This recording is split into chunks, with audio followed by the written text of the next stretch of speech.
Friday, October 24th. Welcome back to Damon Bruce Plus. Great to have you here.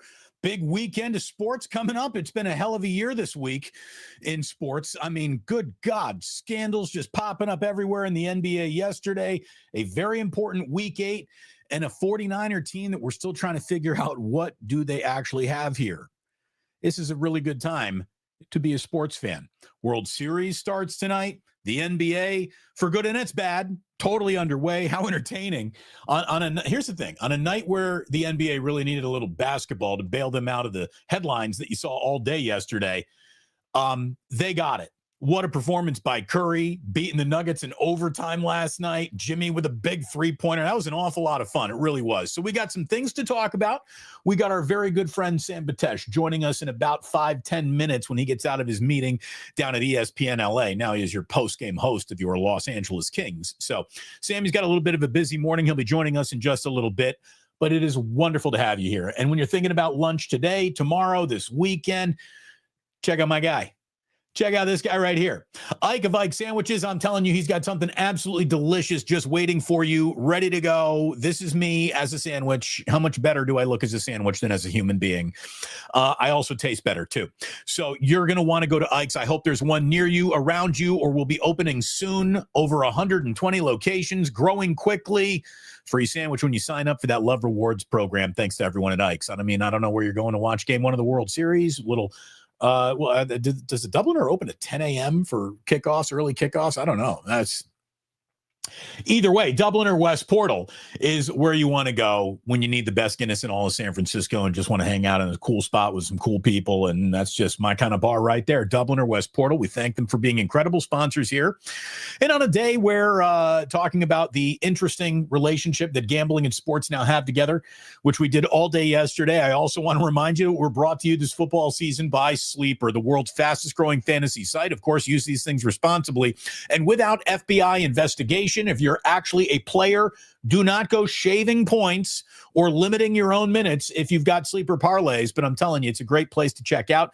It is an unbelievable app. The user interface is A+, and right now you can get a $100 deposit match up to $100 when you use promo code Damon over on Sleeper. And oh, by the way, a free $20 remains for you to the end of this month. You don't even need to sign up, deposit anything, a free $20 to play with over on Sleeper. So thanks to our sponsors. Thanks to all of you for being here. Sammy will be joining us in just a little bit.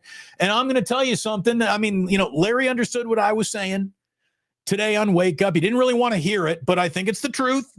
You might not want to hear it either. It's a house money game for the San Francisco 49ers going to Houston. Now, I know the thumbnail of today is that week 8 is where teams start separating from each other, and they really do. Week 8 football matters. This is our natural halfway point in the majority of our NFL lifetime, until they added that 17th game. Here we were, week 8. This is when you started figuring out who was and who was not in this league. And as I look at the 49ers, they suggest by their record they might be a was. Due to the injuries and all the problems, it also sounds like a was not when it came to 49er playoff chances. That look, this team exists in a world that is a very strange world to try to even understand or comprehend, because you normally don't get these two things at once. As Ralph Barbieri famously said, two things can be equally true. And I'm just going to tell you right now that the 49ers absolutely exist in a world where they're kind of screwed by the Fred Warner and Nick Bosa injuries. Those are devastating to the overall big picture. But the 49ers also very much exist in a world where even with those massive, impossible to replace injuries,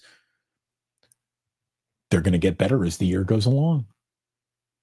I mean, I think they might be a little bit better right now with Hennessy at center instead of Brendel. I think they're going to get better the minute Ricky Pearsall can rejoin the conversation, which apparently will not be this weekend in Houston. I think they're going to get better when Brandon Ayuk rejoins the conversation. I think they're going to get better when Brock Purdy rejoins the conversation. I've been wildly impressed with Mac Jones. He has been exactly what this team needs. And I'll tell you, for the first time all year going to Houston, they're going to have an advantage that they have not had in a single football game. And we'll see how they take advantage of the fact they're going to have the best offensive line in a football game for maybe the first and only time all year. Houston's offensive line is that team's fatal flaw. They've got injuries too. Tank Dell, Nico Collins, and those guys are not there. But man, that is a bad offensive line. If you watched last week, this Houston team in Seattle, you saw nothing but a backpedaling C.J. Stroud all game long. He was backpedaling for his life the entire football game. Now, a lot more fangs to bear for sure on that Seattle offensive or defensive line. 49ers are going to have the best offensive line in this football game, which means you can control, hopefully, the game just a little bit. And against a very good defense that isn't giving up more than 14 points, you're going to have to control a football game. You're not going to want to let it get away from you because playing catch up against Houston is going to be hard. This is a team you want to front run against. And we know how much Kyle loves to front run. It's going to be a fascinating game in Houston. If the Niners lose it, no big deal. If they win it, fantastic. You can't complain about wins in this league. This would be a loss that I would not complain about either. Number one, eventually the other shoe has to drop here on the Niners, right? I'm not saying Houston's most qualified to do it, but their injuries have officially reached a level of absurd, and officially, I think, are also now like, no more. We've officially reached the saturation point on can you still play well with all these injuries. I don't know what more you could expect the Niners to actually get out of this football team and its depth chart than they've already gotten. Eventually, the well runs dry on, WR4, and good luck with that. Kendrick Bourne can only bring you so far. If they win in Houston, they will have gotten away with on-paper football murder again. That would be phenomenal. They're 6-2. They stay aggressive at the trade deadline. I've been hearing the exact same conversation about what the 49ers are going to be doing at the trade deadline. What they're going to be doing at the trade deadline is either adding Arden Key, Bradley Chubb, Jalen Phillips, or Jermaine Johnson. It's like one of those four names is going to be it. There's a point here where we know what needs to happen. It feels like they're trying to make something happen, and it's only a matter of time that the team does improve its chances with a trade. Now, should it be a monumental mortgage the future trade? Absolutely not. Not at all. The 49ers are in a place where they should be happy with how they're positioned in spite of the circumstances. They should be looking to reward the guys who are well positioned with just a tiny little bit more help here to get you through the season. But you don't go giving up the future. You still have a pretty good present. But you don't want to reinvest. This is not the time to double down on the year, but it is time to add Arden Key. Like Arden Key feels like a late in day 3 pick that you could add. That can't be hard to make that trade. Trey Hendrickson is not coming. Cincinnati Bengals, I don't think are doing that. Max Crosby, kids, just don't even retweet that. Don't even bother. That's not happening. It is great to see so many regulars here. Again, our friend Sam is going to be joining us a little bit. Hit that like and subscribe button, Corporal Tez. Indeed. Tried it, liked it, all about. Thank you very much. We got a maximum football request. Maximum. We're there. It's week 8. You got a new animation when you hit the like button? Oh, well, there's just another reason to do it right there. You could hate the show, but you want to see that new animation, right? Smiley, I just dropped CJ from my fantasy squad. I apologize now. That catapults him into MVP play. Yeah, if he absolutely gets his legs underneath him, it must be Smiley Dan's fault this week. Texans got a bad run game. The places extra weight on Stroud's young shoulders. It does. You got a bad offensive line. You got a running game that's not happening. It gets harder for your quarterback just like that. By the way, Brock Purdy and Mac Jones would be like, yeah, tell me more. They've been able to have a level of success that C.J. Stroud and D'Amico Ryans could only be dreaming of. The thing that Houston does have going for them in this game is D'Amico Ryans' obvious knowledge of how the 49ers run and operate and how Shanahan thinks. He knows his tendencies very well. All three of the coaches here, D'Amico, Kyle, and Robert Saleh, they all know each other very, very well. So what that puts on the field is going to be an interesting element of this game coming up in Houston. I do understand why people want to always worry about the next thing, as if there weren't enough current things to be worried about with the 49ers. It's the next thing that everyone wants to worry about. Worry is one of the hottest selling pastries in the bakery. Everybody comes in to say, have you got any fresh worry? You got something new I can worry about here? As if you didn't have enough in your bag of worries already to worry about. Now people are starting to worry about, well, what's Robert Saleh's future going to be? I mean, don't worry about that. I know you really like him as a coach.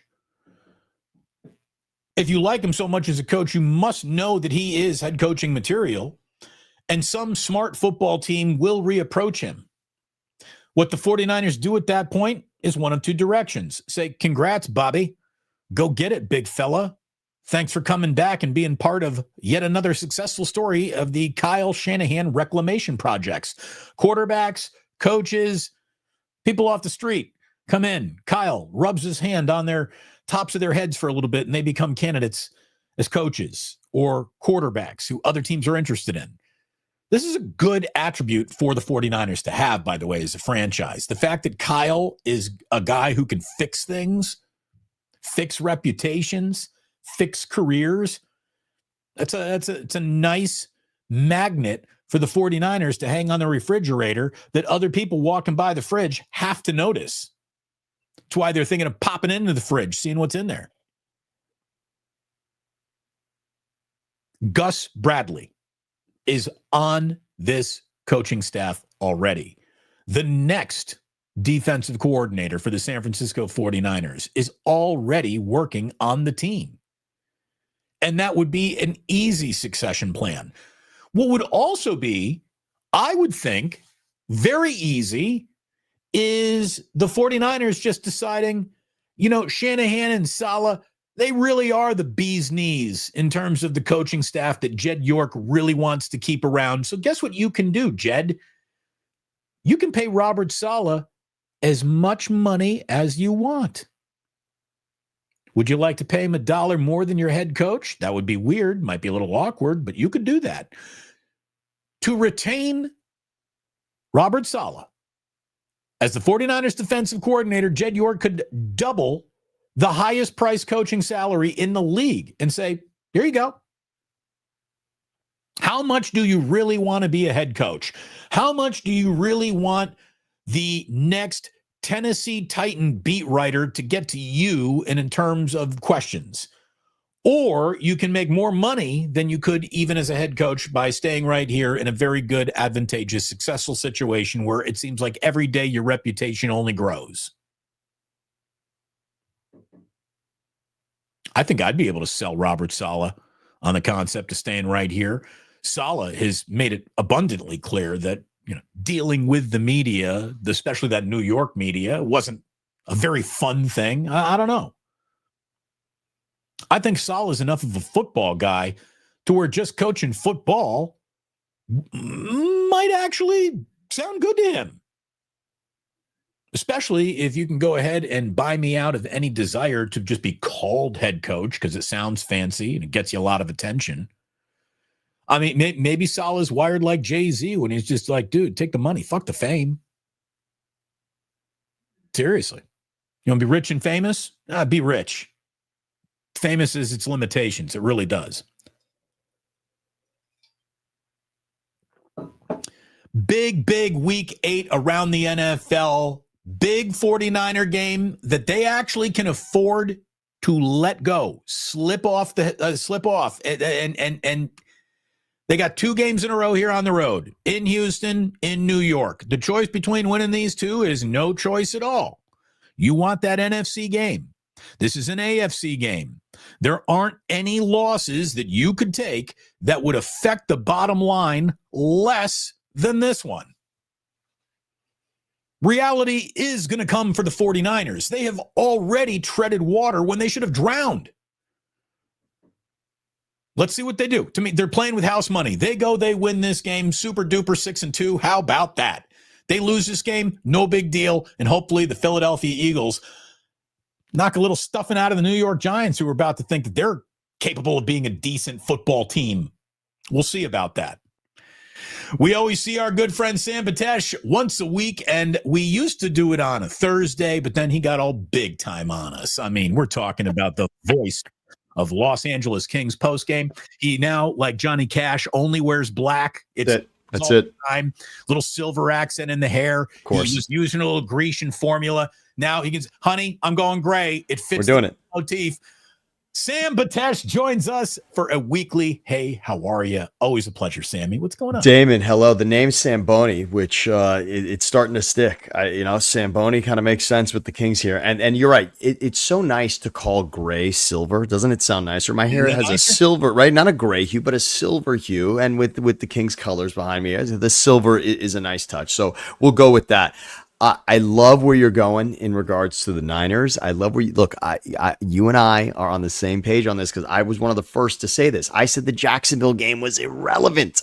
The AFC game, when you're an NFC team trying to stack for positioning in the playoffs, what are you sweating the AFC games for? Go and win the NFC games. The AFC, it's a full half a game swing that's irrelevant. Oh, we got to rush Brock Purdy back for Jacksonville. Really? No. I mean, forget about the fact that you obviously did win the game anyway, but how's that working out? Not that Mac Jones hasn't been a nice piece here, but what the hell are you worried about? And this thing with the Texans, this is just the DeMeco Ryans bragging rights game. That's it. It's largely irrelevant, especially because you took care of Atlanta the way that you did.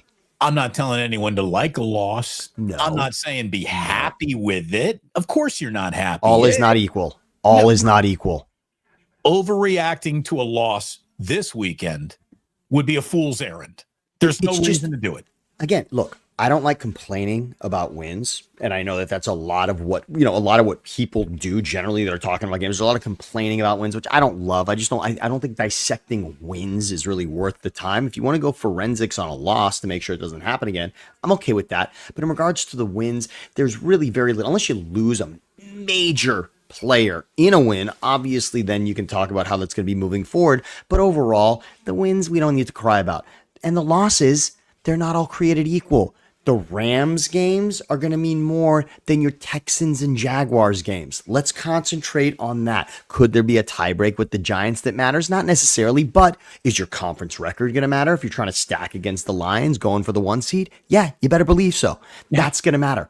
And the beauty of being the Niners with this schedule is that those NFC games that the Lions are playing outside of their division, a lot different than the NFC games that the Niners playing are outside their division because they're getting a last place team from 2024, whereas the Lions are going to get a first place team from that division. That's the beauty of what we're talking about. This is why I'm a little worried about the Rams. The Rams are winning games that when you started looking at the schedule, you say, well, that's going to be a little tough for them. That's going to be a little tough.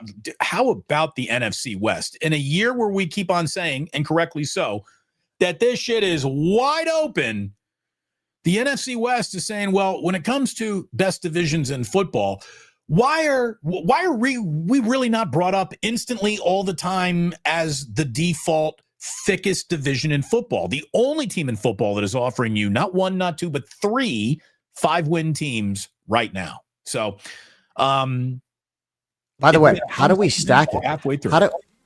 Here's what's interesting. And we don't have to do this because the playoffs do not start on Monday. But if we're looking at right now the NFC, it is difficult to choose the best team. There's a lot, right? It's really because if you're looking at opponents and trying to carry one opponent through, because Tampa's one that sort of shows up on a lot of people and it's a good measuring stick, but even that's a little strange. Right. The Lions have a Packers loss and a Chiefs loss, which, no one's faulting the Lions for those two. The Eagles have a Giants loss, and then now the Broncos are starting to feel themselves. So the Broncos loss makes sense. And again, you know what I think, an AFC loss, forget it. It's not nearly, but a Giants loss feels ridiculous. The Niners have that Jaguars loss, which doesn't really make a ton of sense, right? I mean, especially because the Jaguars went and just by the way, can we say one thing about Sean McVay? Whether you love him or hate him, what he can now say officially is, I would be stunned if there's a team now traveling abroad that won't do what Sean McVay just did. So, roll into town, roll out of town as fast as possible. Dude, because this was the advantage that the Jaguars had, right? The Jaguars had done this trip more than anyone else. I understand Liam Cohen wasn't a part of that, right? Trevor Lawrence hasn't been doing this for a decade, but frankly, the Jaguars as an organization, nobody has traveled abroad like the Jaguars. They're basically belong to London as much as they do Jacksonville. Their equipment manager has to be bilingual. That's how much international travel they got. They're going. When the trip says, hey, let's try something new, it's Shad Khan that gets the first phone call. That we know that's happening. Right. Like that's just it. So the Jags' advantage for that game early Sunday in my new favorite window, replace Thursday Night Football with the early Sunday. Get me 4 slates of football on Sunday. We both love that, with waking up and sipping coffee for that early game. That was supposed to be, oh, wow, the Rams are coming into town, right? Well, they're not going to have any time to really understand what it's like to be in London. And the Jags, Jacksonville has perfected this thing, man. They understand what it's like to be international. The Rams said, what time do you need us there? Don't wait for us. We'll be parking when you're sitting and getting a drink at the bar. We'll park the car, roll right in when you're ordering appetizers. We'll be there for the dinner, and then we're taking off. To the tune of 35-7, this changes everybody's perspective on, we're going to go bring the families and hang out for a week and understand what it's like to be in Germany and London. Forget about it. We're treating it like we're going to Phoenix. Right, exactly. We're going to just do a panty raid. We're going to show up. We're going to flip everything over in the house, and then we're going to get out of the neighborhood. Wow, was that impressive? That was. I mean, and Jacksonville's no slouch. Jacksonville's no slouch, and they made it look like a joke. In a copycat groupthink league that is the NFL, I wonder if you didn't just uncover a little something there. Because I'll tell you, one of the things that you do see is a lot of the teams like embracing the what's the Greenbrier hotel trip, where West Coast team on the East Coast, you park it in Ohio or West Virginia for a little while. So you're not constantly traveling back and forth. That has been copied a few times. And the Rams stayed in Baltimore. The beauty of it also, Damon, was we're not going to hang out in London.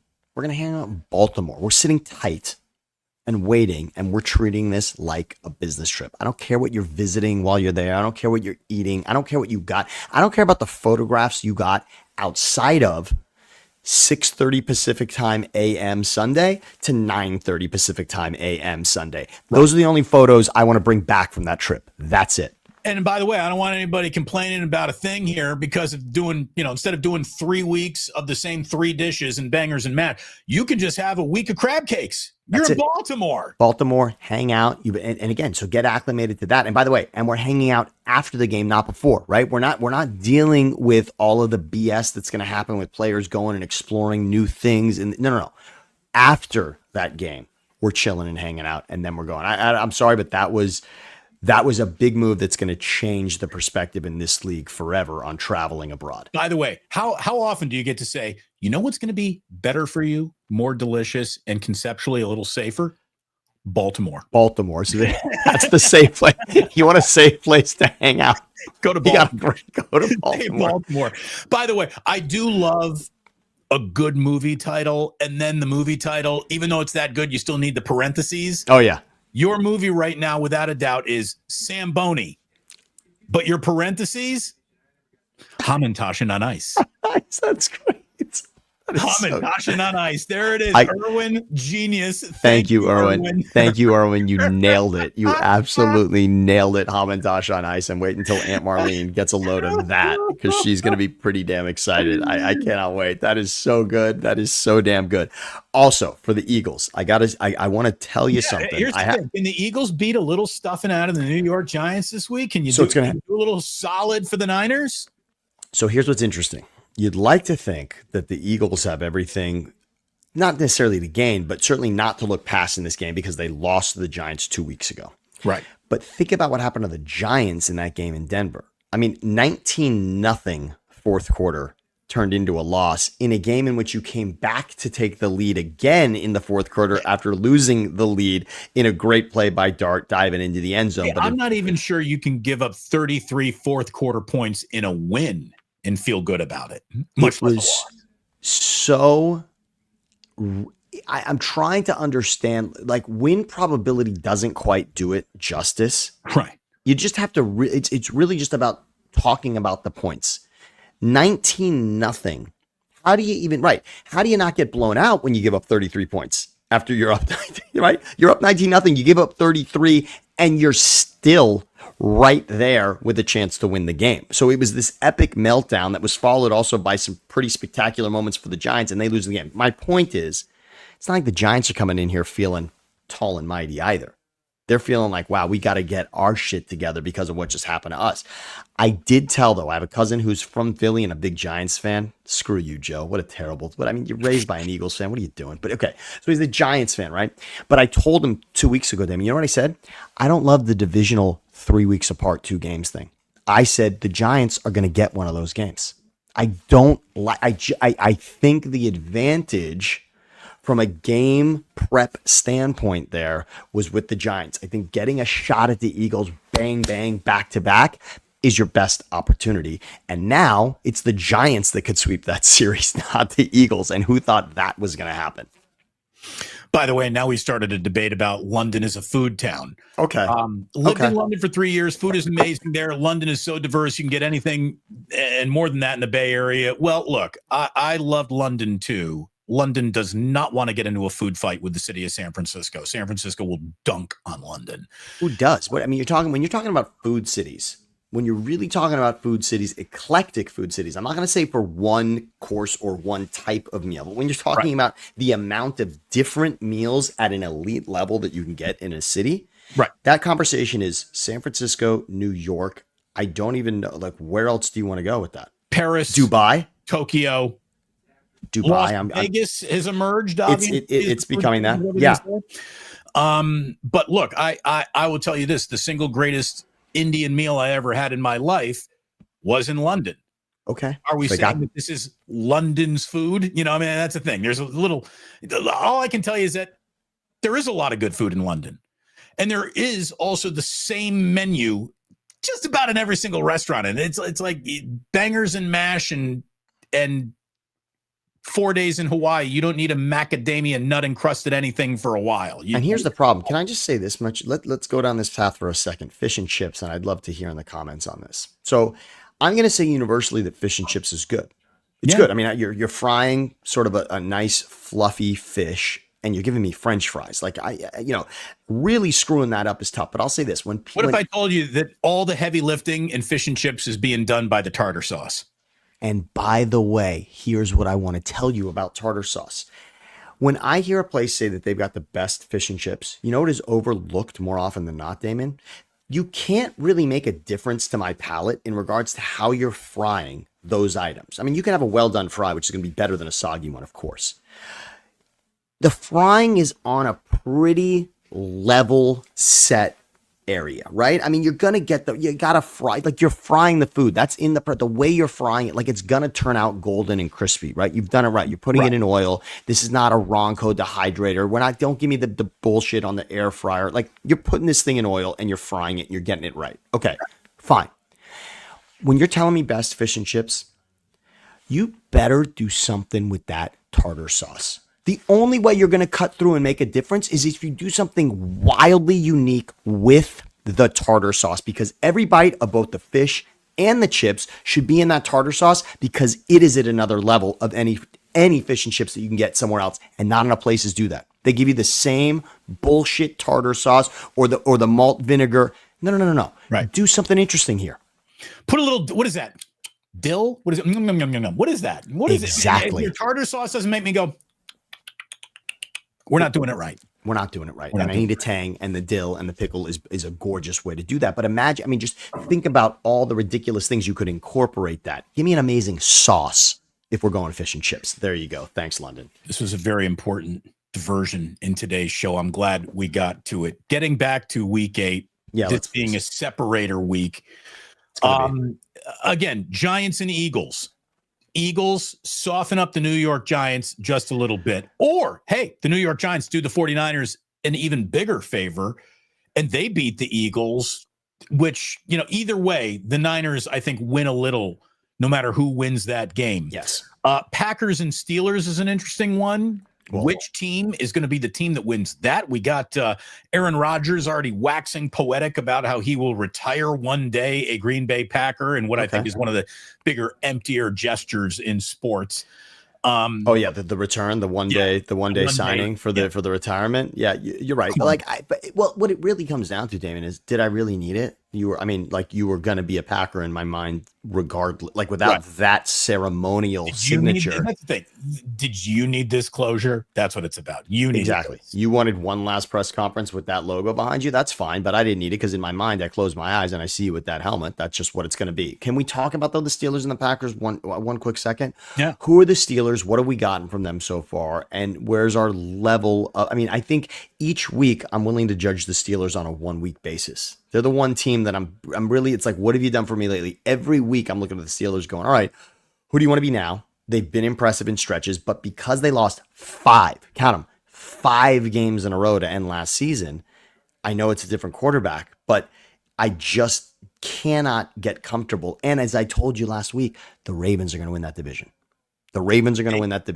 If they are to be heard from, the conversation needs to start now. You got to get on it. Look, you can't give away too many more, but if Lamar is giving me, if I'm getting peak Lamar, if I'm getting 90% Lamar, the Ravens are winning that division. Unless Burrow's coming back sooner than we expected, the Ravens are winning that division. I just don't buy what's happening. And it's not to say that Rodgers hasn't been playing well. Of course he hasn't. DK's been playing well, but the collective of it, I don't trust. By the way, Iceman, looking for a little survivor pool advice. D. Bruce, do you think the Niners are a good pick in my survivor pool?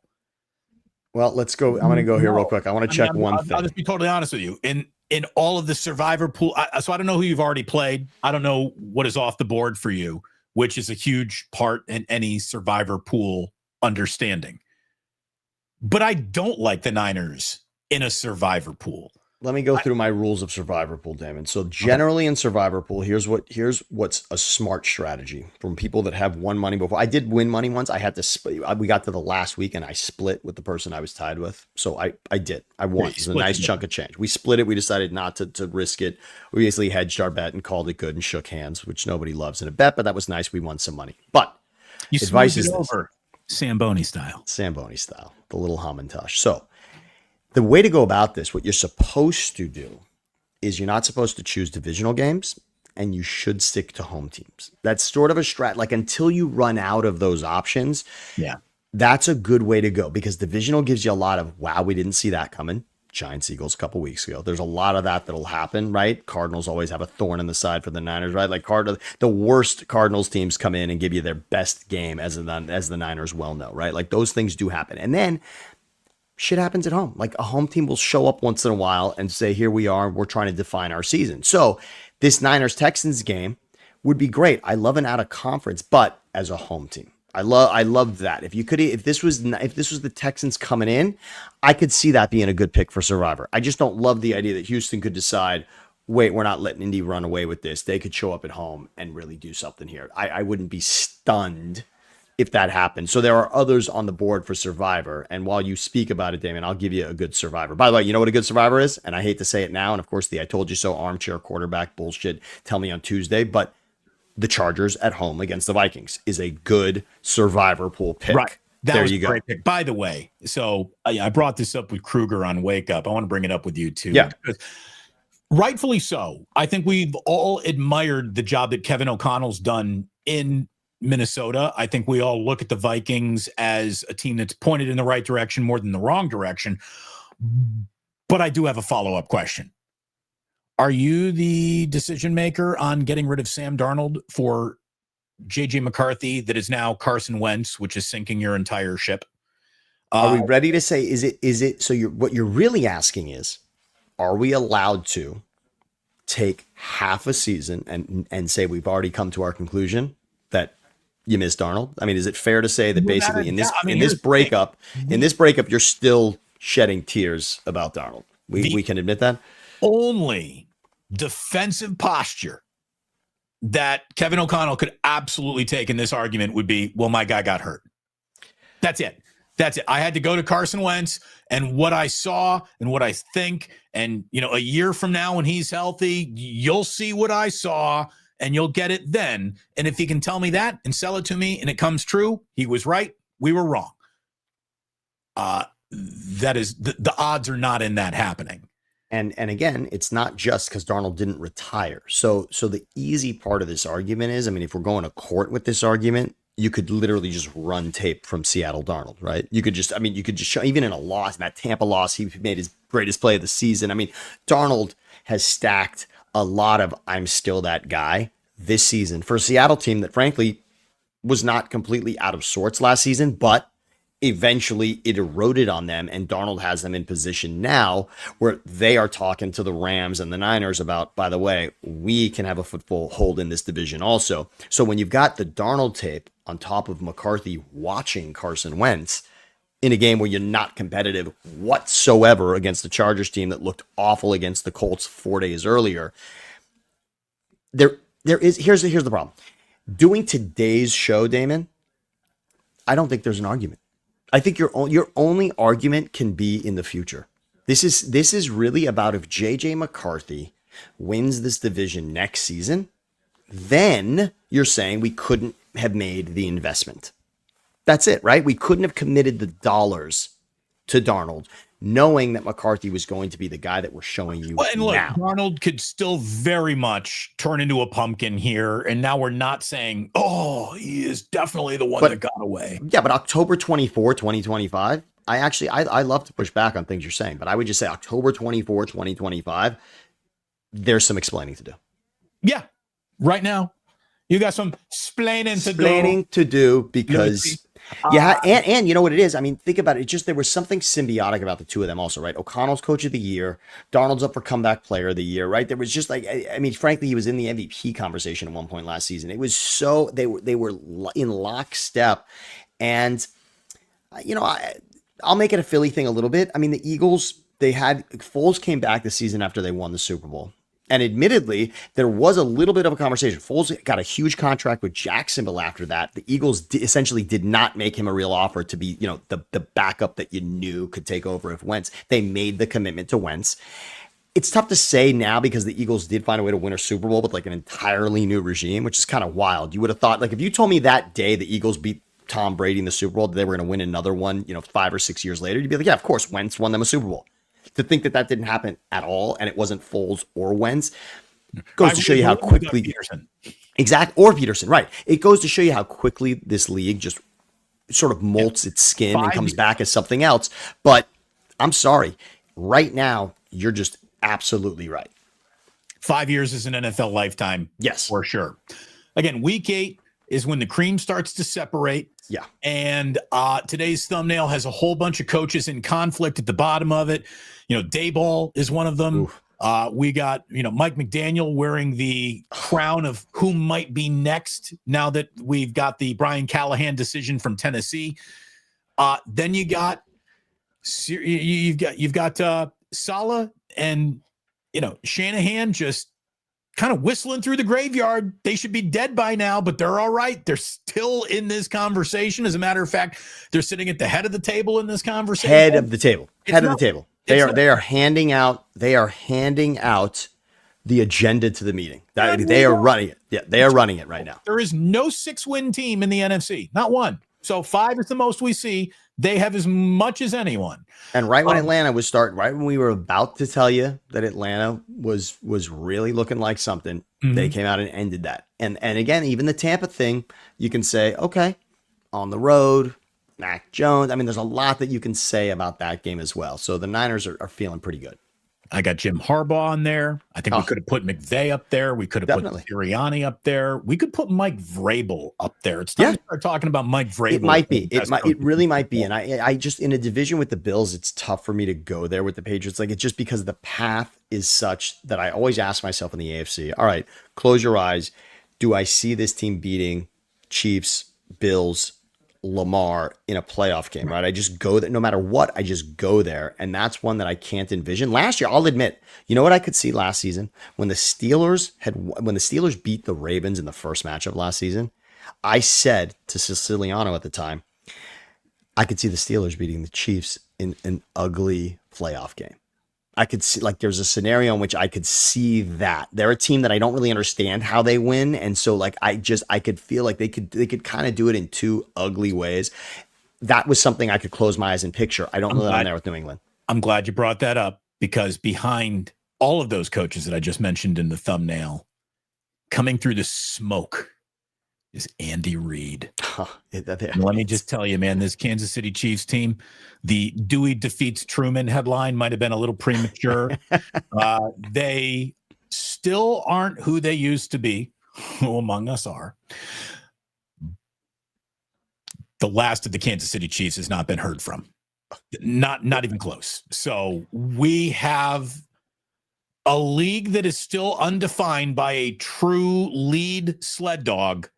But the Chiefs are still reminding you they're pulling this sled. They could be the lead dog when it's all said and done. And we get back to survivor pools a little bit later on. I mean, how many people went down big thinking the Chiefs early in the season were money? They start 0-2. I'm looking at them now. So here we go. If we're talking separation, Damon, if we're talking separation, and I know we're going to get into a few of the other games this weekend, but this is what I'd love to do. I love to say, picture yourself with a Super Bowl ticket of the following teams, and I'll call it Noah's Ark here. All right, like, who are the teams you'd want on Noah's Ark if you had that ticket, and then who deserves to be in the conversation? If I told you that you had Super Bowl winner, and these are the teams that you had, okay, how many teams am I allowed to put on this? How about this? I'm okay. We're going to add to it. I'm going to say there's 5. I'm going to say you can put 5 teams on the I'll take this versus the field to win the Super Bowl, not to appear. To win the Super Bowl, there are 5 teams. I can tell you who mine are pretty easily. And it's weird because I don't even know that it's changed that much from when the season started, because I would still take Lions, Eagles, Bills, Chiefs. And right now you gotta say the Niners. I mean, I'm gonna say Niners. And the Chargers, look, the one advantage the Chargers have is divisionally right now they've got tiebreak over Denver and Kansas City. So the Chargers are actually in the conversation for the 1 seed in the AFC. They are. I'm sorry, you may not see it right now. It's tough to see through the woods, but guess what? Tampa? Tampa didn't make the handful? No, I'm sorry. The Tampa Detroit thing was that you talk about separation. Wasn't that net amongst boys in that, right? A little bit. That looked like, all right, that playoff game would be in Detroit. And that's kind of what it'll be tough to wash that from my mind, won't it? Right. You're not taking that in the survivor pool. That's it. You're just like, why do I see Tampa now as being a team that can beat Detroit in the playoffs when the most recent thing I've seen in my mind is Detroit had no issue with Tampa. 0. And they were injured. But they were injured against the Niners also, and they looked great. So I'm sorry. I don't buy Tampa as a winning an NFC championship in Detroit level of play. I don't see it. By the way, the only other, keep an eye on that, because there could be something there in terms of the direction both these teams are traveling, and an element of that looked a lot more winnable when the schedule was printed than it does right now. A sneaky, potentially interesting game here in week 8 is Buffalo at Carolina. Yeah, Carolina, wow. Dude, Carolina is putting together a decent handful of games here. And Buffalo is in a little bit of, I don't want to say scramble mode, but trying to hold on to what their reputation is right now in the AFC.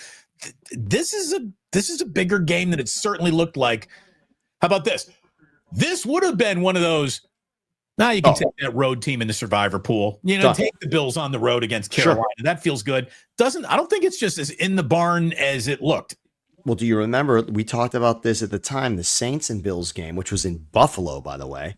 Mm-hmm. Saints took the lead late in that game. A penalty did wipe it off the board, but the Saints were absolutely game in that game against Buffalo, and I could see Carolina at home. Again, Carolina at home, were the game that we can't erase is the 30-0 Carolina-Atlanta. That game in Carolina is one of those that just, all right, Atlanta season we can sort of comprehend, and then that game tells us, no. They're like, and that's why they're not in any Atlanta will not be in a conversation for me all season. I'm sorry. They win that division and host a playoff game. I promise you, Damon, we will speak. I will not take Atlanta in a game that matters this season because of what I saw. Historically, a good position to take. It's exactly. I don't think I'm going to be on the wrong end of that. Go ahead and prove me, right? Prove me the other way. But Atlanta I'm just telling you, based on one outcome I saw, that's one where you can't give me the if not for that game on the Carolina 30-0. You can't. It happened. I saw it.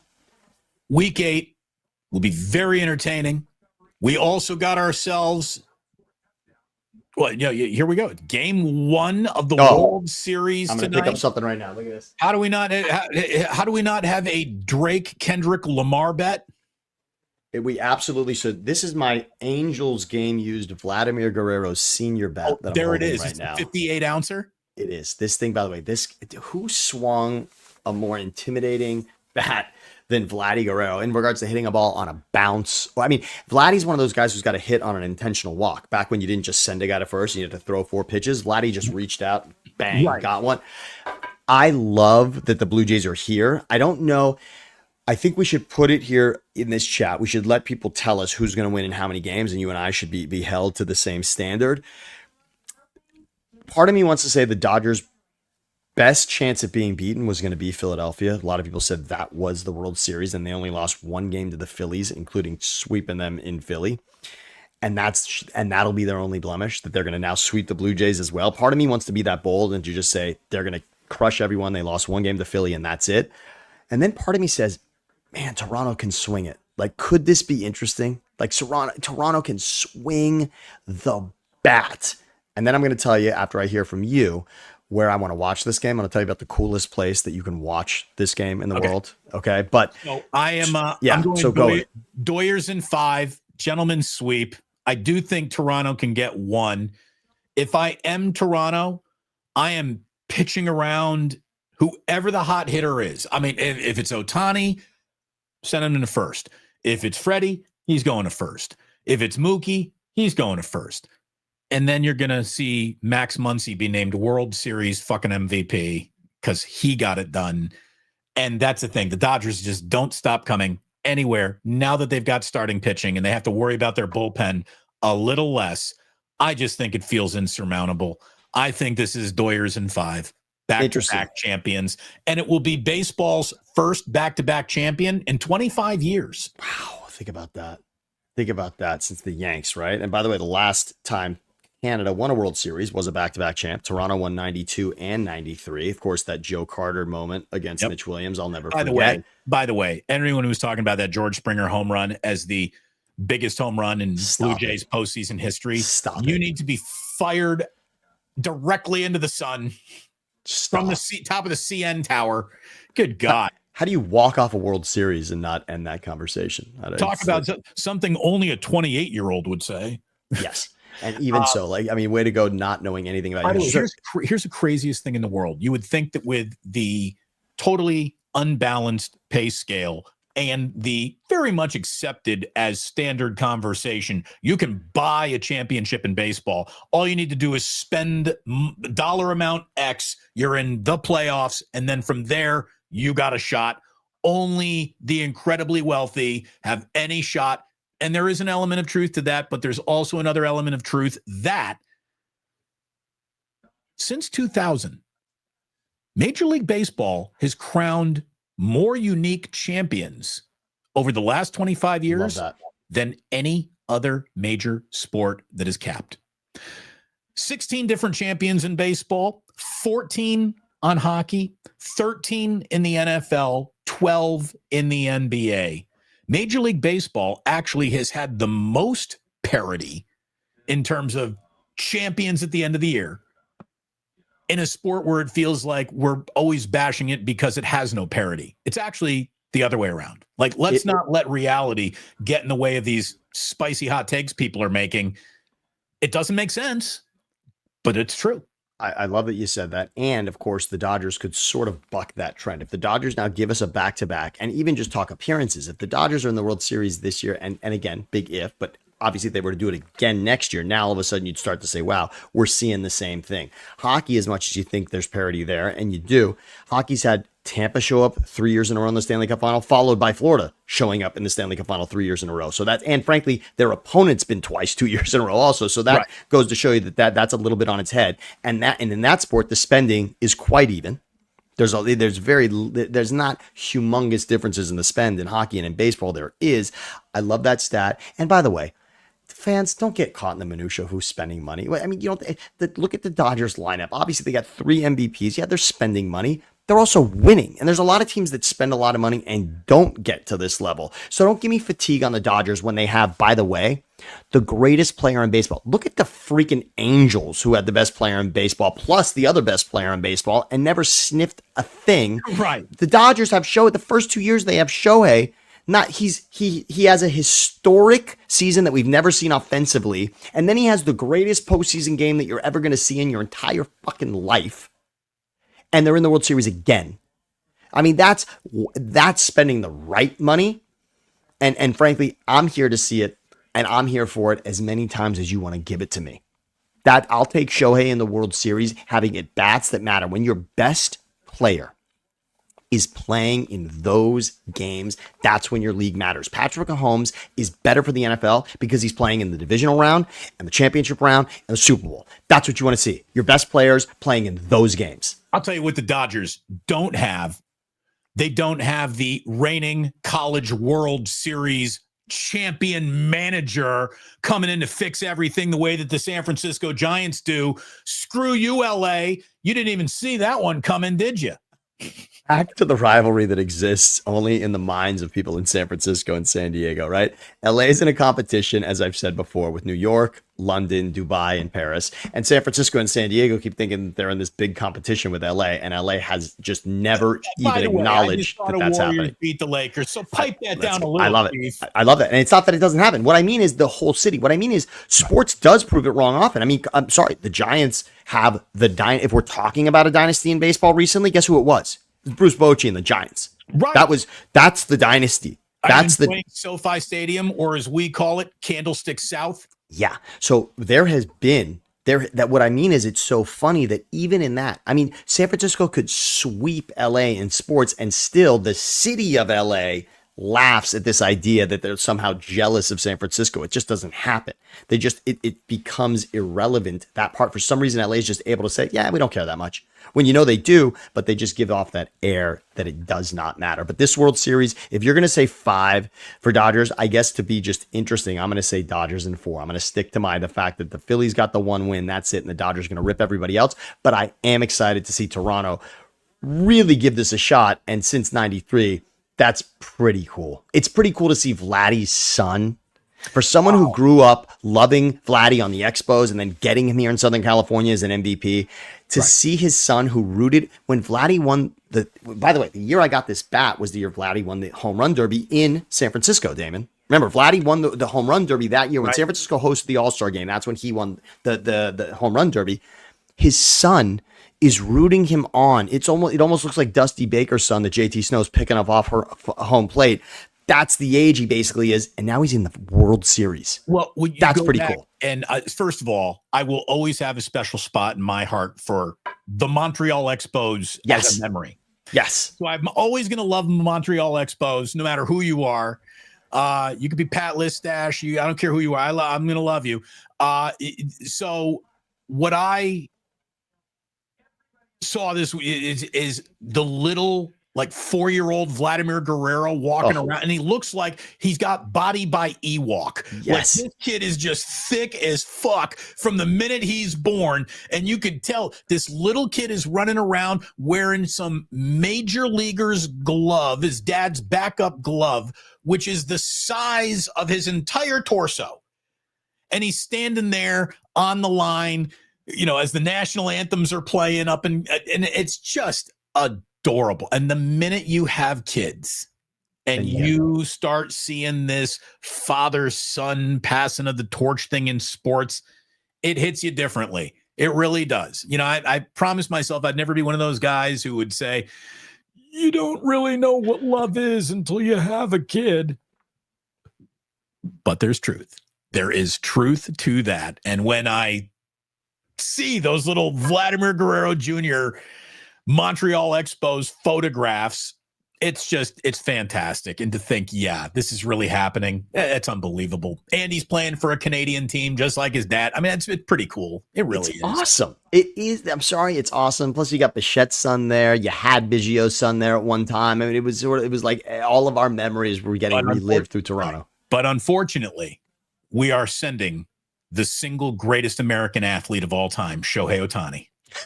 It's just amazing. Canada. So good luck with it. You can't stop the Shohei. You really, really can't. And I want to see, you said Muncie, I want to see Shohei as MVP. So I'll just say it. I'll speak that into existence. I want to see World Series MVP Shohei Ohtani. I'd love it. I just think, imagine if that means he did something that we all dropped our jaw yet again for. But, and thank you for sending me the single greatest tweet of all time Friday night. That was very funny and so true. The kids that are going to be named Shohei that have no idea what that really means. So a buddy of mine, I don't care how inappropriate this is, it's funny. We all know that the Dodgers have an awful lot of Mexicans in their fan base. There is a very endearing term in LA to call the Dodgers the Doyers. It's great. I mean, it's part of the heritage of Los Angeles. I mean, it really is just embodying what this city is really predicated on. It's beautiful. The text that I shared with Sam is a decade from now, there's going to be a whole bunch of kids who are going to have to be explained to them why their names are Shohei Rodriguez. It's true. I mean, it is true. It speaks to what you said. The greatest American, and by the way, he's now in the conversation. When we talk greatest American baseball player named Shohei Ohtani, I think that game last Friday night puts him in a conversation now of greatest athlete of all time. Shohei Ohtani is an active player that's in the Michael Jordan, Wayne Gretzky conversation to me. Well, what do we need to qualify for greatest of all time? I mean, the accomplishment. It's okay. I mean, is it about uniqueness? Is it about champions won? Is it about on-field performance? Is it about the way you made the planet feel? There's a lot of different things that go into it. And I would just say right now, Ohtani is still deficient in some of them, but he has lapped so many other people in so many other categories that, he is entering a conversation that is reserved for the 0.5% of the 0.5%. The fact that we're even speaking it out loud means that we're already at that point. And if he doesn't win the argument, that's still okay. That's a pretty great place to be. Again, right. When you are compared, much like LeBron. Oh, I hate LeBron. Yeah, you hate LeBron when I bring up one other guy, right? Like you think LeBron sucks when I bring up one other person on the planet. So the fact that Ohtani's in this conversation with two other people, I'll say this. Gretzky has championships and has the idea that he lapped the field and everything, right? Having more points than anyone has goals or assists is, or having more assists than anyone else has goals and assists is just one of those that like puts everybody out of the conversation. And then MJ has the 6 of 6, no losses with all the MVPs in those series.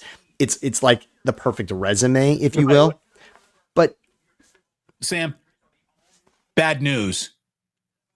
You're only the second smartest person in the world. Right.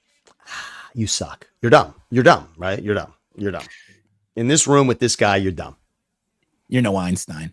Yeah. Thanks. You're no Einstein. You didn't come up with a theory of relativity. So, shut up.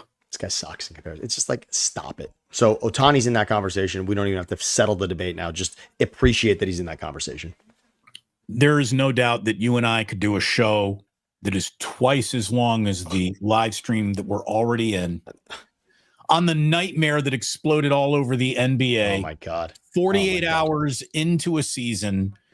Everything that the morning shows wanted to sell you about Victor Wembanyama being a one of one, about, well, I guess Curry then sort of say, it's amazing how basketball with Curry hitting a big, of course Steph Curry saved the whole fucking league. Of course he did.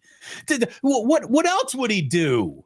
Of course Steph Curry gave you something other than the worst topic you've had dropped on you as a commissioner, Adam Silver. Of course he bailed you out. So I'm just going to ask you, where do you want to start this? Because we could go 300 different directions in this. Do you want to start with Billups or Rozier? Let's just start with that. I want to start with Billups because the idea of a head coach being arrested, an active head coach being arrested, is just such a moment in sports that, I mean, am I wrong, Damon? Has that ever happened? No. Handcuffs on an active head coach. It's just like, I can't even wrap my head around that. I mean, so he wasn't the head coach. Jerry Sandusky, after he raped all those little boys in Happy Valley, got led away in cuffs. Yep. But active head coach arrested. I mean, there's coaches that have been very like, you're telling me Lou Piniella got into a bar fight once, but like arrested by the FBI, perp walked. Are you Lou Piniella? Are you Chauncey Billups? Yes, come with us. I mean, that, like, wow, that. So I want to talk about how amazing that is to see. And the mob thing. I just want to say, like, I'll go to my last point. I want to get to the point where this is made into a movie, because it's going to be. This has layers that you and I cannot even unpack. That is going to need to be JFK level movie, right? I need right now. I need Scorsese, Oliver Stone on this immediately, because it's got to be at that level. The onion. How do you know Rozier was throwing that game? Well, look at his on-court movement. It was back and to the left. Back and to the left. I mean, that's what I really want to see, a forensic version of this, because the timeline is so fascinating. And, you can't tell me that Gilbert Arenas doesn't play a part in this. The fact that Damon Jones. He's sang like a canary. And I want to see that, right? I want to see when this story truly gets told. I want to see it. Yes, it'll be a great book, but I really want to see it. I think it'll be at that level. I think it'll be the greatest sports movie of all time. The way it'll tie different genres and different people into how interesting it is because of what it entails. It's like you take Hoop Dreams, Goodfellas, and Rounders. And exactly. You put it all together, and what do you got? Molly's Game, right? Like, there's a Molly's Game piece to this.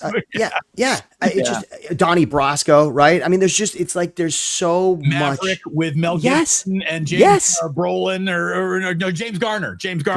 There's so much to it that, I mean, even 21 with Kevin Spacey, right? Which was the book was Jodie Foster, when we still thought she might be straight, she was selling that. It really.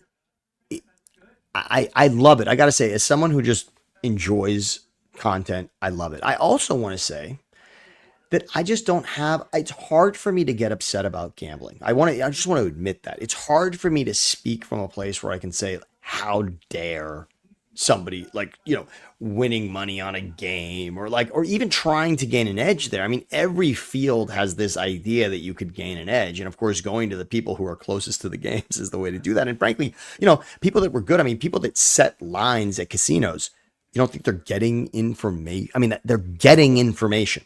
Look at it this way.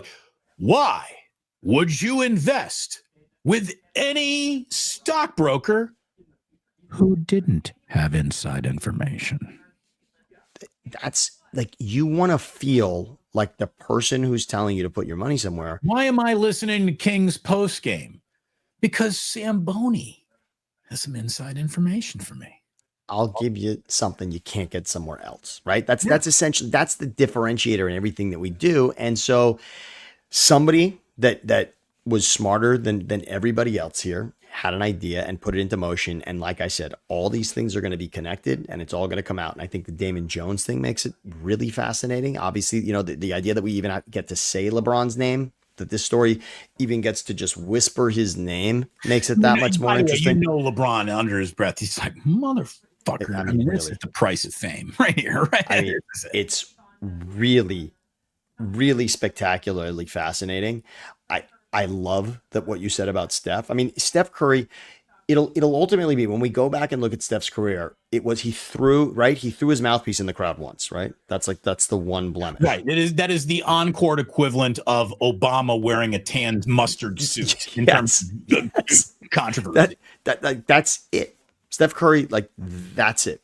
Steph Curry, it just continues. I've said it before. Steph Curry is in my conversation about greatest player in the league because of what you like to say, most influential, right? I mean, the way he has changed the game. Steph will be that for me. Steph will always be in conversation, and I'll say it. Steph is in conversation of best ever to me because of that. Because if you picked out of a lineup who was going to be best, he'd never be the guy in that draft for you. And yet he's in that conversation. And I love that. And this speaks to it also because the only thing that would make this story more stunning is if Steph Curry was in handcuffs. You're right. Don't even say that out loud. Of course. But I will say this. The most fascinating element has yet to even appear. We got over 30 people now in trouble. We're going to have dudes rolling on each other. At what point is there an NBA executive sitting at this poker table? At what point is there a network executive sitting at this poker table? Who is sitting around the poker table? And if indeed, like the indictment is saying, and Chauncey's innocent until proven guilty, but they're saying he was in on it. He wasn't just the face in terms of luring people into the game. He got a cut at the end of the night once they split the losses. If that is who Chauncey is, he's going to prison and he will be murdered by the mob while he's in there because he just rolled on the mob. And that is not, that is not a survivable thing. And what I also think is going to be fascinating is what did Chauncey owe the mob? What did Rozier owe the mob? Because neither of these guys is doing this over, I owe somebody $15,000. That's chump change. This is, it's got to be a severe element of in cahoots, owing something that you cannot give the mob. And they say, well, this is then how you make it right, motherfucker. And this is what you're going to do for us. Another guy who I heard this point, actually, John Ireland brought up this point here at ESPN LA because he was speaking to Ipe's bookie, the guy who I'll call him Shohei's bookie so people can understand it. Ipe is Shohei. Another thing was Chauncey Billups needs to hire a translator immediately. What if Terry Rozier walked in with a Japanese interpreter going, never rat on your friends and always keep your mouth shut. I mean, that's really, it's a glorious statement there by you, Damon. But so Ipe, who is Shohei's interpreter, the guy who's going to jail, he's going to go to jail for 1 year because he gave everything up. When they were coming after him, he gave him all the books and he gave him everything. John Ireland brought up when he was interviewing this guy who was Shohei's bookie, and I don't have his name in front of me right now, but John Ireland asked a great question. Do you think after your year in jail that you could ever be in a catch me if you can situation where the leagues are hiring you to speak to the teams about not getting in trouble in regards to gambling at this level when you're a professional? And it is interesting, right? To think of the Leonardo DiCaprio character in that story who comes back to work for the FBI. Could this guy who was Shohei and Ipe's bookie be someone who now is counted on to spot other people who might be doing this? And in regards to who becomes the police consultant. Correct. So as the consultant, they're going to be talking to him through this story also. That's a guy who I think he could have, because guess what?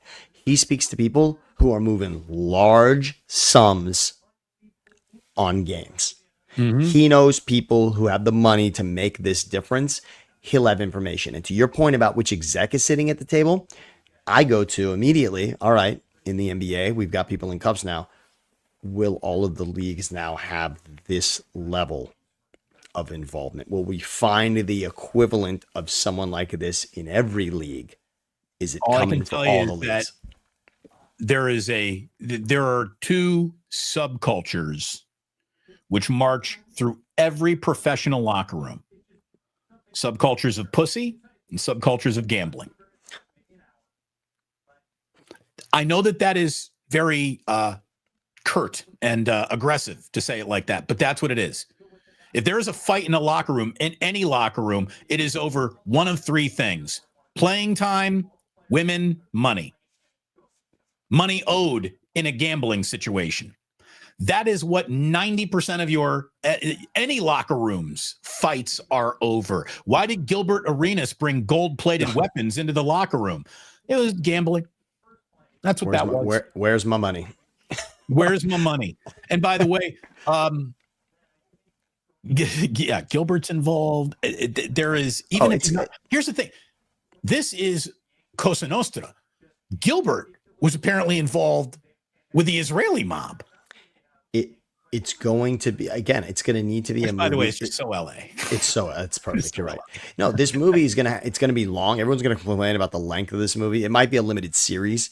It's going to be done so well, and it's going to explain this, and it's going to tie it in a way. And there'll be people who claim that it's not true, and it's going to be true, and it's going to be glorious. I can't wait. And so then you know how you roll credits on any movie, and you might want to stay for the end scene, the what they end the thing with. Here's how that movie has to end. Sammy, I'm sharing this with you. Here's how the movie has to end, because just when you think there's no way that you could put any cherry on top of this story, there is no way on the same day this story breaks in the NBA that we can full circle this thing somehow. Oh yeah? Well, then I guess you haven't seen season opener in NBA history. But this one, before we go to break, this falls in the category of you just can't make that stuff up. Aaron Gordon has made 10 three-pointers tonight, tying Terry Rozier in 2020 for the most in a season opener in NBA history. I kid you not. We'll take a break.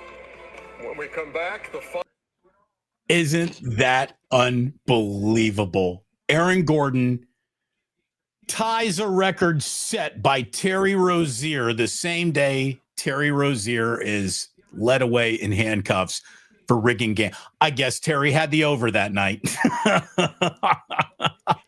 But isn't that something else? By the way, one more thing. Again, since we're not here making friends, we might as well just thoroughly not make friends. Yes. The other funniest thing I saw about this yesterday, Sammy, it's this. Babylon B says, WNBA players assure FBI they weren't missing layups to throw games. They just suck at basketball. It's a great bit. I mean, it's. I'm sorry.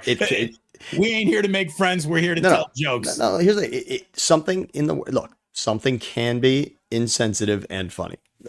Both, right? Two things can be true at the same time. I mean, I think you just described my number one personality trait: insensitive and funny. Things can be true. Two things can be true at the same time. Two things can be equally true. Thank you.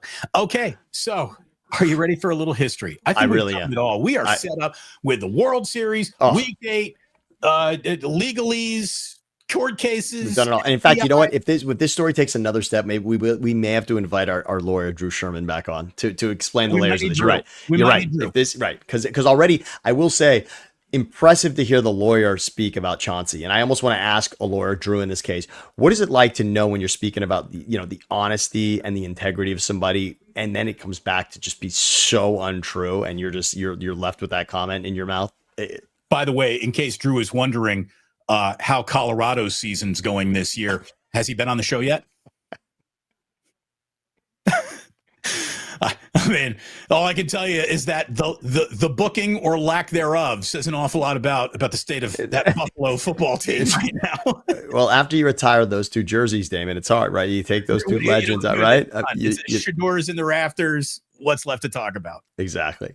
Wouldn't it be funny if Colorado decided to also retire Dylan Gabriel's number? That's one thing I want to say, by the way, a quick just saying, Tua is so bad. So my just saying this week is, I don't think I'm going to trust a left-handed quarterback again in my life. I can't watch Penix. I can't watch Dylan Gabriel. I cannot watch left-handed quarterbacks anymore without thinking it's going to go wrong. Obviously, Steve Young is where he is, but I cannot watch left-handed quarterbacks anymore and just think it's going to go, like something's going to go wrong. It's ruined it for me forever. That's it. Just saying. There you go. I like it. Just saying. I didn't prepare a just saying for this. It doesn't matter. Just nod and let's go. I'm excited. Well, actually, I got a just saying to why today I'm going to be screaming internally all day long. That'll be part of Today in History. But we begin, as always, with our happy birthdays. We say happy birthday to a man who stole every scene he was in A Fish Called Wanda. Kevin Kline turned 78 years old today. A very proud Indiana University alumni, if you don't mind. Kevin Kline will be rooting for the number 2 ranked Indiana Hoosiers against UCLA. By the way, screw ULA. This weekend in Bloomington. I think the Fox Big Noon kickoff is in Bloomington this which weekend. Is pretty awesome. Mr.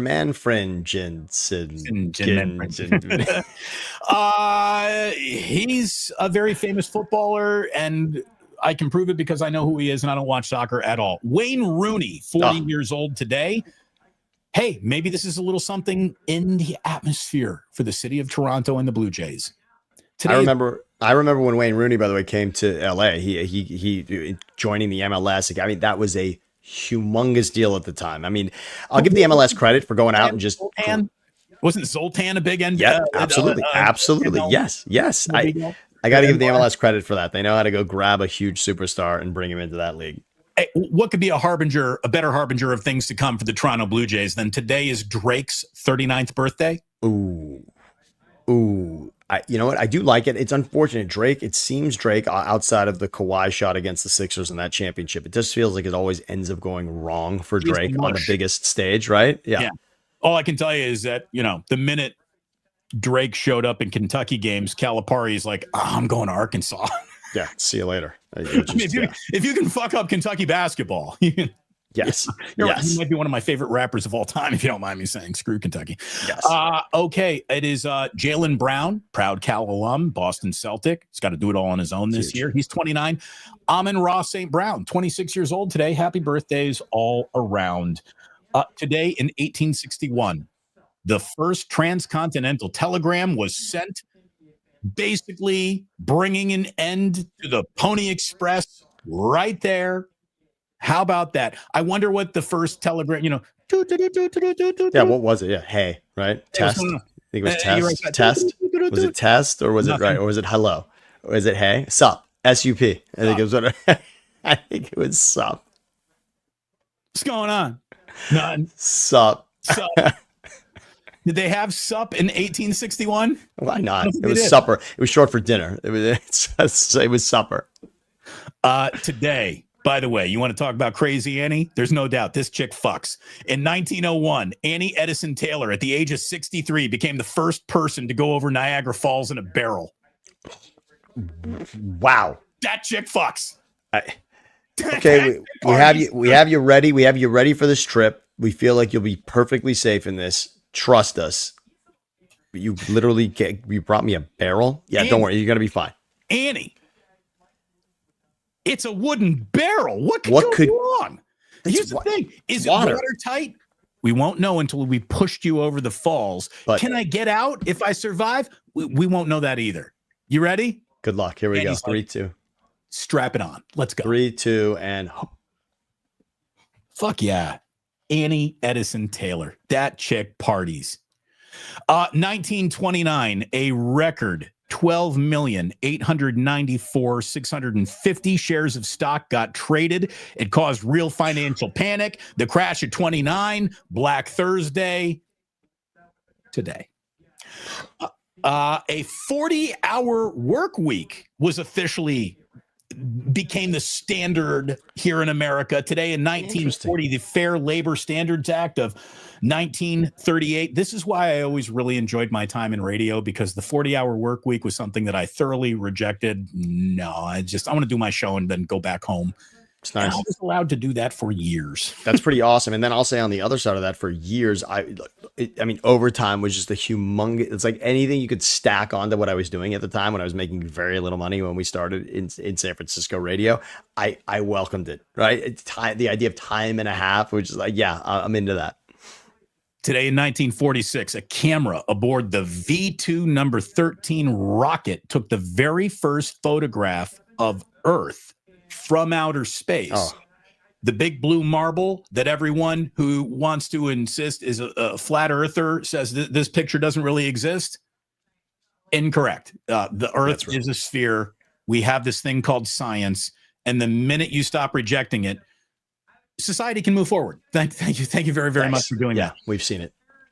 Speaking of big moments, today in 1992, Joe Carter did it. Today in 1992, the Blue Jays beat the Braves. Wow. Walked off Mitch Williams. Yeah. So wait, this was the Braves or the Phillies? If it was the Braves one, that was 92, not 93. Excuse me. Oh, you're right. This is Braves. This is Braves. So, yeah. This is not Joe Carter walking off Mitch Williams. I got my Toronto memories. That's okay. But that's all right. They beat him back to back. And they beat, by the way, that Braves team that everyone said didn't win enough. That was one of the reasons why. This is the Vicky John Smoltz game. Yes. Okay. Today in 2003, supersonic passenger service ended as British Airways flew its last ever Concorde flight. Sam, this is, I think, the only moment in history where the better, faster, more efficient was retired in the name of, let's keep doing it the slow way. It's really weird. I understand that there was a price point and cost prohibitive and blah, blah, blah, blah, blah. It's amazing that supersonic travel isn't now like the standard of all air travel. This is equivalent to me if electric cars are wiped out. So electric cars, clearly now the prices are dropping and more manufacturers are not making them. It would all exactly your point is what I would say about electric cars. Something that is more efficient and makes your life easier, not being incorporated into our day-to-day lives, is hilarious to me. You could have a gas station in your driveway, never having to go to one of those disgusting stores where you're putting a gasket into your car, waiting for the gas to pump, like all of these things. And yet that technology may not catch exactly to what you just said. Yes. By the way, Smiley Dan is saying, seeing Niagara Falls in person and then thinking of these people is by the way, yeah, that's true. You go see Niagara Falls in person, the first thing you see, you're like, that is big. That is powerful. And step back, right? Like not step in, but step back. Right. Oh, look at Christopher saying, happy Pablo Sandoval game day. Oh, yes. Pablo Sandoval game day. Yeah, you look at the list. A lot of really good game ones, right? Happened today. Well, 3 home runs. I thought of Pablo when Shohei did what he did, and it's a good question for the chat right now. Is what Shohei did essentially? It's Pablo Sandoval. You would have to be Pablo Sandoval and Madison Bumgarner at the same time to have the game that Shohei had last Friday night. You'd have to be those two people in the same body. Yeah, yeah. So, which an argument could be made that Shohei Ohtani's better than either of those in the body that he's in. Yes. And I love Bumgarner, but yeah, I mean, Shohei Ohtani, the hitter, compared to Pablo Sandoval, we'll never say Pablo's name again. God bless you, Pablo. It's over. But congrats, Pablo. What you did is, it's unbelievable. I mean, 3 in a World Series, forget about it. Yes. Speaking of it's over, our final today in history has to deal with me. Oh, D. Today in 2005, October 24th, 2005, I made my debut as host of Sports Phone on KNBR. My radio career, which I no longer have, started 20 years ago today. I, in my mind, had my 20th anniversary show planned and, what I thought might be, look at it this way, what was supposed to be happening today. And how about this? Sam, here's the one thing I got. I'd like to think that you would have been on either show anyway, because that's how much I love you, brother. But today would have been my 20-year on-air anniversary. Oh, I will never not be pissed off that they took that away from me. Because how many professional, uninterrupted 20-year moments do you get? They interrupted my damn moment, Sammy. It was yours to have. You had a special career. I mean, your career went so full circle that you actually beat KMBR. Your dream was to be on KMBR. You did so much, you actually ended up beating KMBR, which is wild to think. And I was there the night that Lee Hammer first ever told you that, yes, you in fact can go in there and host the show tomorrow night at Jen Violet's wedding. I mean, that was such a moment. I mean, Damon, your career on the radio in that way, I will never forget. Obviously, we were roommates. You went to ESPN. It was going to be a big deal. You were going to make a mark there, which you did, but you came back to really splash, a splash landing, if you will, in San Francisco where it started. And you want to spend your 20s years in Bristol, Connecticut, or in San Francisco? Yeah. I'll take the San Francisco. That was a good choice. That was a very, very good choice. Beautiful Thank choice. you to everyone who made the choice to spend a little of your very important personal time with me and Sam. Thank you. If you would please hit like and subscribe to not just Damon Bruce Plus, but Thinking Out Loud with Siciliano and Sam as well. And we hope to see you back here. Well, we'll be back here for our live stream watch party during the 49er game on Sunday morning, West Coast time. We'll be getting going at 10 a.m. So bring croissants and coffee. We will then be back for a Monday morning wake up with Kruger. A very interesting week next week. And an awful lot of Warriors basketball. They have like a handful of games in just the next handful of days. This old team is going to have its legs tested early. So that's going on this weekend. Big college football weekend. Separate the men from the boys weekend football. I mean, it's a good time of the year. And then next weekend, Halloween. Come on. That's right. My favorite holiday. I'll explain that next week. My favorite holiday because yes, I'm an October birthday, but also costumes for women on Halloween are spectacular. It's great. We'll leave it at that. But here's how much of a dad I am now. You said Halloween, and before I even thought of naughty nurse, I wanted to say, what's your kid wearing? Exactly. And I think so he's said many things. I think we landed on dragon. I will go home to hear that has changed to robot, but that's what I'm saying right now. I believe dragon is where we're landed. What about you? What do we got for Jack and Ozzy? So Ozzy is a snake. We just got him like snake skin pajamas. Cool. So he's going to be walking around in like a snake skin suit. Love. And Jack, so every year I have a chicken outfit that I put on, like a zip up chicken onesie. And that is my Halloween closet, Halloween costume in my closet. I when in doubt, go chicken. The kids love it. Jack told me he wanted to be a chicken jockey. I'm like, is that racist? What's a chicken jockey? What are you talking about? No, he wants to be a chicken jockey. And I did not know what he meant until he showed me an inflatable costume where his legs go through it and it's the legs of the chicken, and then you have inflatable dangling human legs, and he looks like he's a kid riding a chicken, but he's doing all the walking. Unbelievable. It's like Skywalker on the Tauntaun, but it's a chicken. But so he and Ozzy's going to be a snake, Jack's going to be riding a chicken, I'm going to be a chicken, and we'll be coming to your house for a trick or treat Friday night. Unbelievable. I'm all for seeing that photo. Please. We will be sending chicken photos. We will be sharing them with the show for sure. Sammy, thank you for sharing your time with us. What do the Kings got coming up, baby? Kings got a back-to-back this weekend, Saturday and Sunday, Nashville and Chicago. They then go to the Sharks. By the way, congrats on the Sharks getting their first win last night in Madison Square Garden. But first win of the season. Celebrini hat trick and the assist on the game winner. And by the way, your goalie, who had a miserable game one, came back and got the first one of the season, which is nice. But the Kings return home to host the Red Wings next Thursday. You and I remember when the Red Wings were the best team in hockey, and I will always hate them for that. Bowman. Exactly. Let's go. Nothing hurt worse than Chris Chelios playing. Oh, fucking no, made no sense. No, that'll be for. And by the way, now Patrick Kane, Red Wing. Yeah, what? Hurts, but not as much. Correct. I understand it. I understand it. Even though one guy got a Stanley Cup, the other guy's Chris Chelios. Thank you very much for tuning in. And please do remember, like, subscribe, all those good things. And boy, sports don't build character. They reveal it. And like that, they're gone.